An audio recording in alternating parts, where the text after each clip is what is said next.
part 3 of the Campfire version of Dr. Jekyll and Mr. Hyde in a graphic novel format. Utterson trudged back to his office to read the two narratives in which the mystery was now to be explained. Let me read Lanyon's letter first. 4 days ago I received a registered envelope written in the hand of my colleague and old school companion, Henry Jekyll.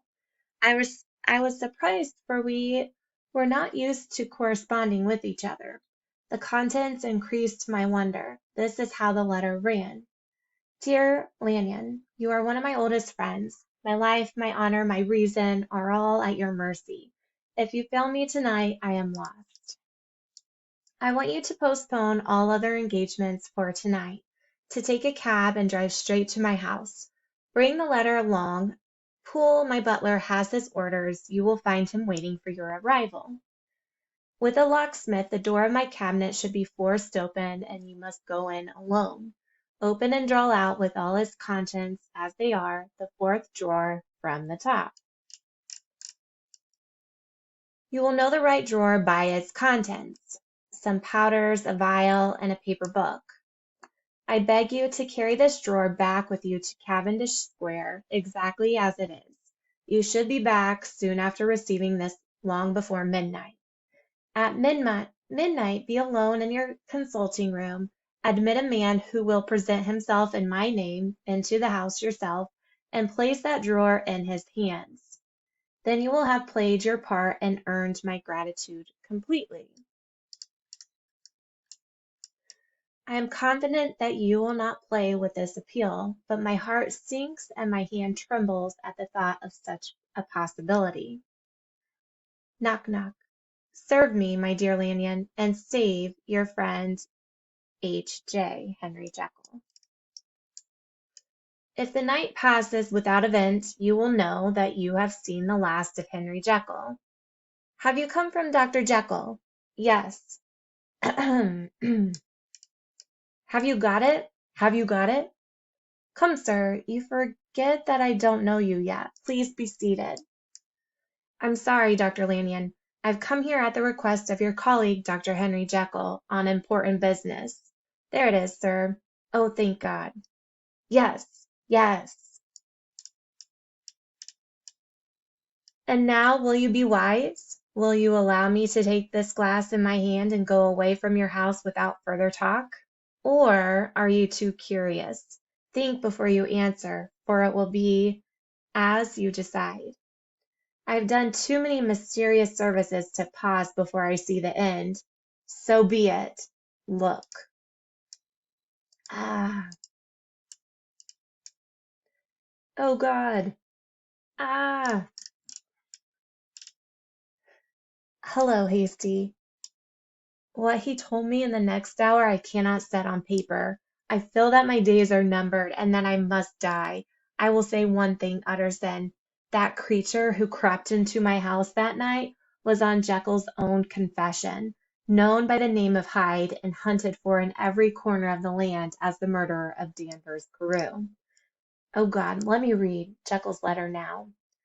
I was born to a large fortune. I was fond of the respect of wise and good men, and thus had every guarantee of an honorable and distinguished future.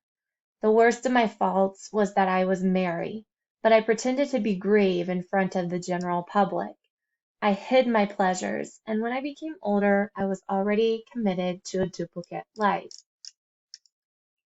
Many men would have been proud of the irregularities I was guilty of, but I hid them with a sense of shame. Thus my challenging ambitions made me what I was. They divided in me those parts of good and evil that make man's dual nature complex. I was not a hypocrite. Both sides of me were real. I was myself when I put self-control aside and plunged in shame. I was also myself when I worked hard, improving knowledge or relieving sorrow and suffering. And by chance, my scientific studies helped me understand this constant war between my two selves. With every day, and from both sides of me, the morals and the intellectual, I came to realize the truth, that man is not truly one, but two. If each could be housed separately, life would be rid of all that is unbearable. The unjust could go his way, and the just could walk on his upward path doing good things and no longer be exposed to disgrace by the hands of evil. I decided to put my theory to test, but I hesitated for a long while. I knew well that I risked death for any drug that could alter identity so much, could, by an overdose or by mistake, completely blot out the original. But the temptation of such a strange and profound discovery at last triumphed over the alarm, and I threw myself into making a concoction that would help me achieve my goal. I bought from a firm of wholesale chemists a large quantity of a particular salt which I knew from my experiments was the last ingredient required. Then late one night I mixed the elements, and watched them boil and smoke together in the glass. When the bubbles had subsided, with great courage I drank the potion. Ah, the most agonizing pains followed, a grinding in the bones, deadly nausea, and great horror. Then these agonies began to subside quickly, and I came to myself as if out of a great sickness. I felt younger, lighter, and happier in body. Within, I felt a thrilling recklessness and a freedom of the soul. I knew instantly that I was more wicked, 10 times more wicked. There was no mirror in my cabinet at that date. Therefore, I decided to go into my bedroom to see how I looked. I stole through the corridors, a stranger in my own house. And coming to my room, I saw for the first time the appearance of Edward Hyde. When I saw that ugly person in the glass, I felt no revulsion, but rather a feeling of delight. This, too, was myself. I observed that when I became Edward Hyde, no one could come near me without visibly cringing. This was probably because all human beings are made up of a mix of good and evil, and Edward Hyde alone was pure evil. I lingered for a moment at the mirror. I still had to try the second and conclusive experiment. It was yet to be seen whether I had lost my original identity completely. Once again, I prepared and drank the potion. After a few agonizing moments, I came to myself once more with the character, stature, and the face of Henry Jekyll. That night, I had come to the fatal crossroads. Had I used my discovery with a more noble spirit, everything would have been different. And from these agonies of death and birth, I would have emerged an angel instead of a beast. At that time, my virtue slept. My ambition made me evil. I used the occasion, and Edward Hyde emerged. I now had two characters. One was completely evil, and the other was still the old Henry Jekyll. But I kept becoming worse. Ha ha ha. Even at that time, I had not got over my dislike of a life of study. My cousin tells me to beware of that place, Jekyll. There are rumors that gaming and other things that don't suit gentlemen like us go on inside. I trust you, Utterson. I enjoyed shameful pleasures, even though I was well known and growing quite old. This muddle of my life was becoming more annoying with every passing day. Because of this, my new power tempted me till I became its slave. I only had to drink the potion to shed the body of the well-known professor, and to put on, like a thick cloak, the body of Edward Hyde. Good evening, sir. I believe there are a variety of distractions to be found inside. I took and furnished that house in Soho, and engaged a housekeeper who I knew was silent and unscrupulous. I announced to my servants that Mr. Hyde was to have full liberty and power around my house and the square, and to avoid mishaps I even called and made myself recognized in my second character. Next, I made that will to which you objected so much. I made it so that if anything happened to me as Dr. Jekyll, I could live as Edward Hyde without financial loss. The pleasures that I looked for in my disguise were improper, but in the hands of Edward Hyde, they turned monstrous. When I returned from these excursions, I often wondered at my wickedness. At times, Henry Jekyll stood aghast before the acts of Edward Hyde. But the situation was different from ordinary lulls, and did not disturb his conscience. Hyde alone was guilty, and thus Jekyll's conscience slept. Some 2 months before the murder of Sir Danvers, I had been out for one of my adventures, and returned at a late hour. After changing to Henry Jekyll, I went to bed. The next day I woke up with some odd sensations. Something kept insisting that I was not what I was. My eyes fell upon my hand. The hand which I now saw clearly enough was the hand of Edward Hyde. Yes, I had gone to bed as Henry Jekyll, and woken up as Edward Hyde. How can I explain this? How can this be corrected? Hyde, you have become stronger. I see a danger now. There's an imbalance, and it's making my other self stronger. I can't keep up the duality. I will have to choose. Will I be Jekyll, or will I be Hyde? But how to choose? Jekyll, with a greedy gusto, shares the pleasures and adventures of Hyde. To choose to be Jekyll was to die to those pleasures I had secretly enjoyed and become to pamper. To be Hyde was to die to 1,000 interests and ambitions, and to become forever despised and friendless. And it happened with me, as it happens with most of my fellow men, that I chose the better part, but did not have the strength to stick to it. Yes, I chose to be the discontented doctor, surrounded by friends and cherishing honest hopes, and I bade a firm farewell to the secret pleasures I had enjoyed as Hyde. But I neither gave up the house in Soho, nor destroyed the clothes of Edward Hyde, which still remained in my cabinet. For 2 months I was true to my determination. I led a strict life as I had never done before, and enjoyed a clear conscience. But with time, the alarm subsided, and slowly I began to miss being Hyde. And at last, in an hour of moral weakness, I once again prepared and swallowed the transforming medicine.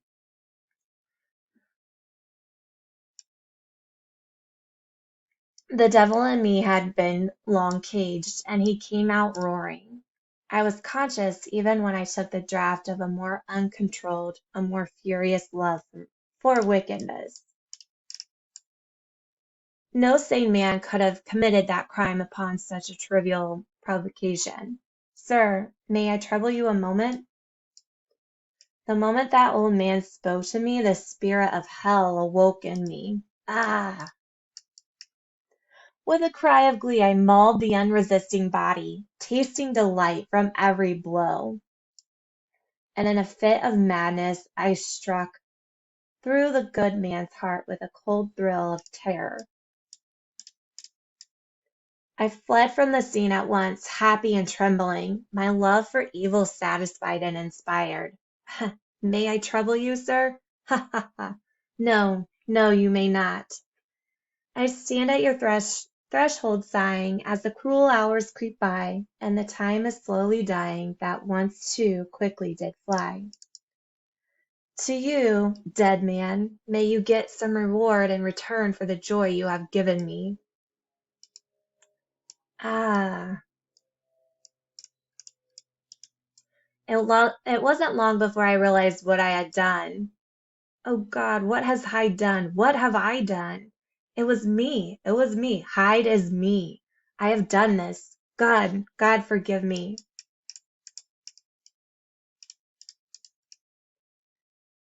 It was me all along. I can no longer pretend to be blameless while Hyde rages unchecked. Hyde cannot be controlled. Hyde is, from now on, impossible. Yes, yes, he is quite impossible, isn't he? That is my escape from the prison, then. There will be no more Hyde, never. The problem of my behavior was solved. I was now restricted to the better part of myself, and oh, how it made me happy to think about it. It was not just a tragic folly, but also a crime.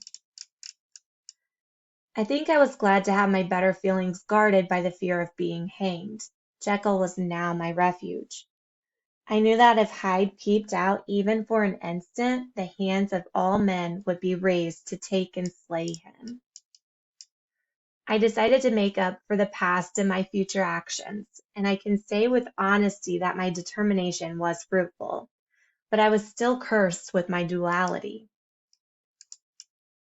As my repentance wore off, the evil side of me began to growl for freedom.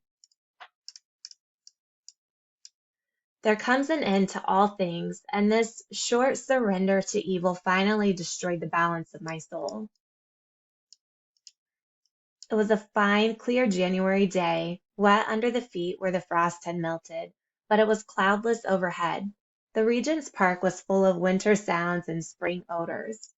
I sat in the sun on a bench thinking about my past with pleasure. My spiritual side was a little drowsy.